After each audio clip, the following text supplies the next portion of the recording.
Laudetur Jesus Christus. Vatican and World News.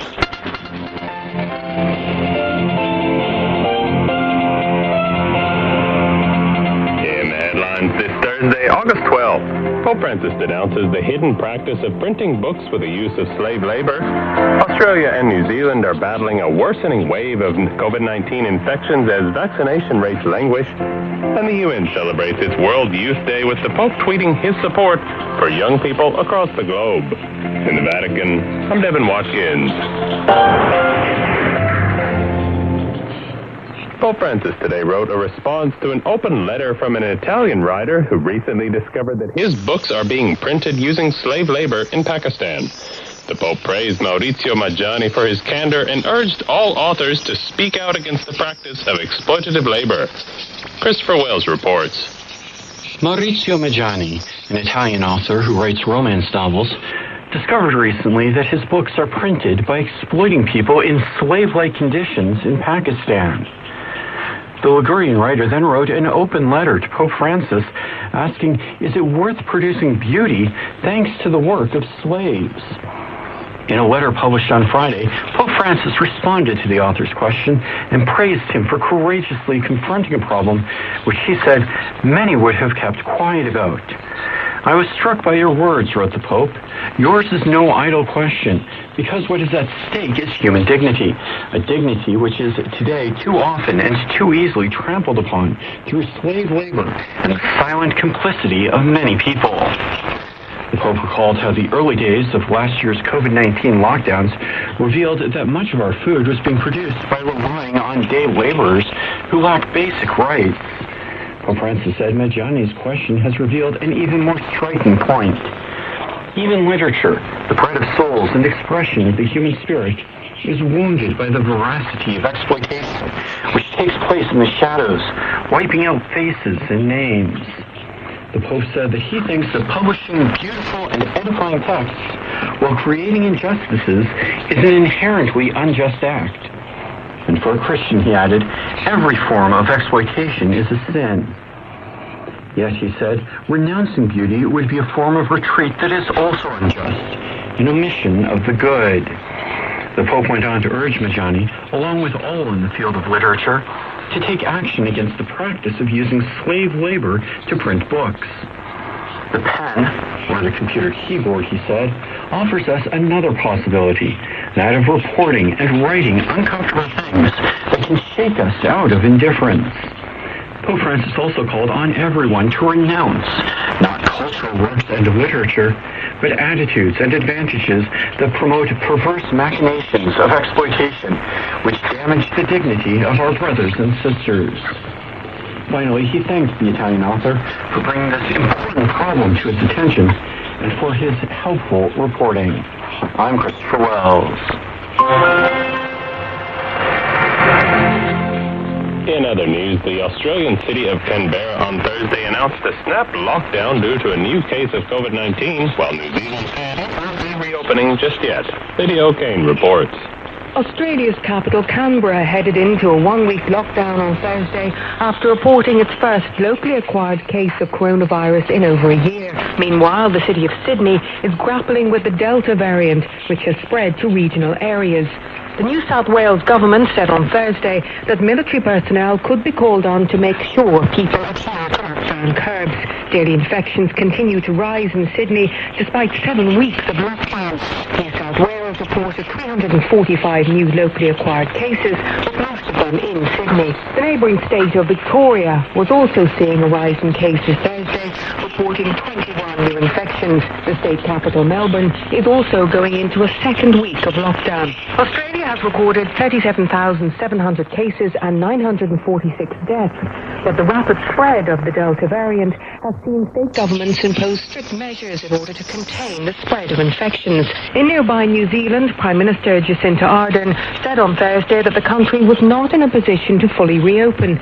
She added that the Pacific Island nation was open in phases from early next year, allowing quarantine-free entry to those who are vaccinated from low-risk countries. Ardern has been praised for containing local transmission of COVID-19 through a strict elimination policy. The country has recorded just 2,000 reporting 500 cases and 26 deaths. But the country's vaccination campaign has continued at a slow pace, with just over 21% of the population fully vaccinated so far. Critics have criticized the delayed rollout and said the government will have to move faster to protect people before opening borders. I'm Lydia O'Kane. Wildfires continue to rage in Greece, Albania, the U.S., Russia, and other places. The World Council of Churches, or WCCs, has sent a message of solidarity to communities, churches, and religious leaders in areas affected by the blazes. The ecumenical body assures its prayers as authorities continue efforts to reduce the devastation caused by the ravaging flames, as Father Benedict Mayaki reports. The World Council of Churches has extended a message of closeness and solidarity to millions of people who are struggling to come to terms with the trauma and massive devastation wrought by wildfires in recent times. In a series of pastoral letters signed by WCC Acting General Secretary Reverend Johan Sosa and addressed to religious leaders in countries affected by the fires, the ecumenical body said it is praying for the churches and all those who have suffered loss of life and livelihoods. Reports of wildfires have filled news headlines in recent weeks as blazes continue to rage in different parts of the world. Teams of firefighters have been trying to contain the flare-ups of wildfires in Greece, where forests and other property have been devastated by fires. The nation, in the grip of its worst heat wave in decades, has evacuated several areas as the flames continue to ravage Evia, Greece's second-largest island, just off the mainland east of Athens. Massive fires have also been burning across Siberia in Russia's north for weeks, while hot, dry weather has also fueled devastating flames in California, USA. Wildfires tearing through forest areas of northern Algeria have reportedly killed at least 65 people as authorities continue to deploy resources to combat its spread. Meanwhile, in Turkey, fires fueled by high temperatures and a heat wave have ravaged the country's southern coast during the last 2 weeks. These fire outbreaks come as the UN warned of the irreversible effects of human-induced climate change in a recently released report. The WCC noted in the pastoral letters that it is becoming more and more obvious that the fires this year all over the world are not of the same scale as in previous years, and added that they are part of the extreme phenomena increasingly observed as a consequence of climate change. In the face of the situation, the ecumenical body highlights the need for collaborative efforts among countries to rescue those affected from the catastrophe. WCC also pointed out that churches, on their part, are providing comfort and counsel, hospitality and hope, strength and solidarity in this time of crisis and grief when people need more than shelter, physical food and nourishment. I'm Father Benedict Mayaki. A handful of European countries have suspended migrant deportations to Afghanistan as a rapid Taliban advance heightens violence in the nation.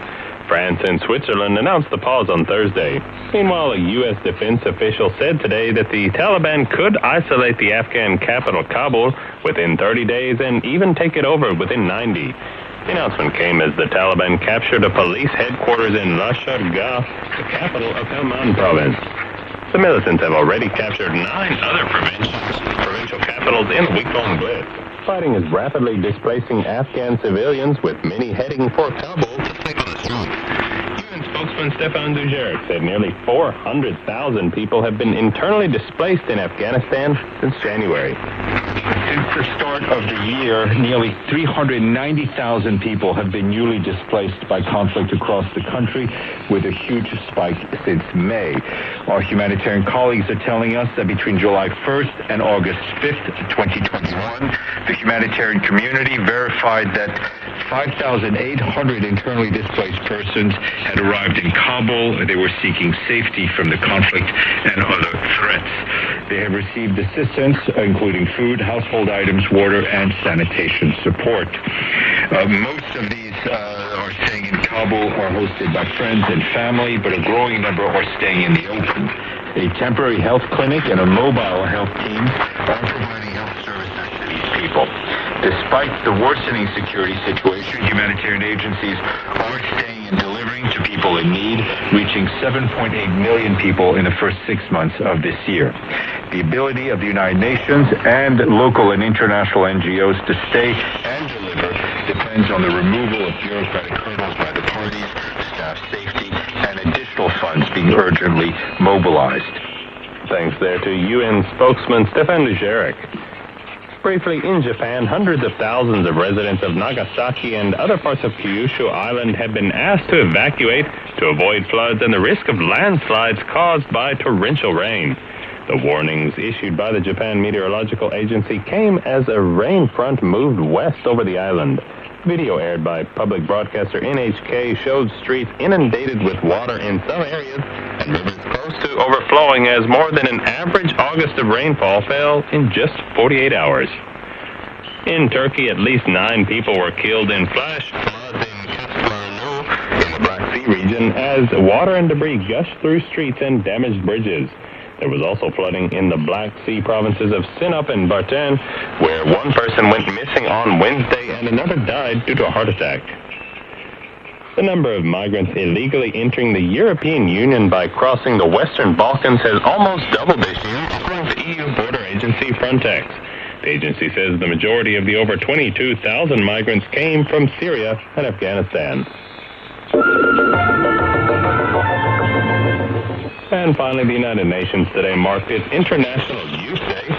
In a tweet for the August 12th observance, Pope Francis expressed his faith in young people, saying they can help realize the dream of a more just world. Robin Gomes has more. Pope Francis has great faith in young people, whose youthful spirit, he says, can bring about a more just and equitable world, especially for the poor and needy.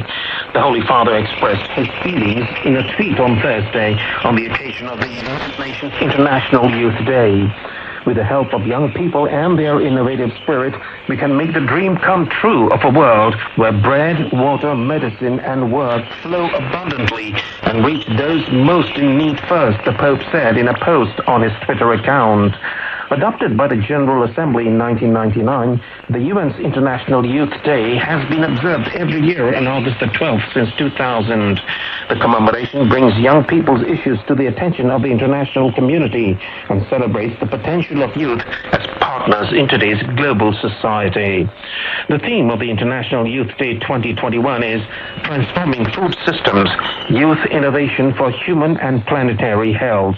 It highlights that the successful transformation of food system cannot be achieved without the meaningful participation of young people. In a message for International Youth Day, UN Secretary General Antonio Guterres also stressed that young people are the front lines of the struggle to build a better future for all. He pointed out that COVID-19 pandemic has highlighted the dire need for the kind of transformational change they seek, and young people must be full partners in that effort.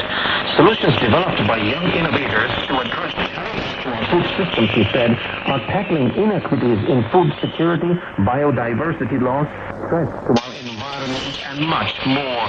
This drive, creativity, and commitment is evident also in other areas, he said, such as gender equality to education and skills development. However, the UN chief pointed out that young people cannot do this on their own.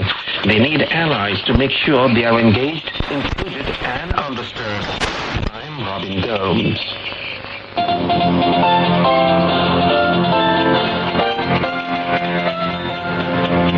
That brings us to the end of this edition of Vatican and World News. For more on these and other stories, go to our web portal at www.vaticannews.va. There you can also find all our broadcasts in podcast form.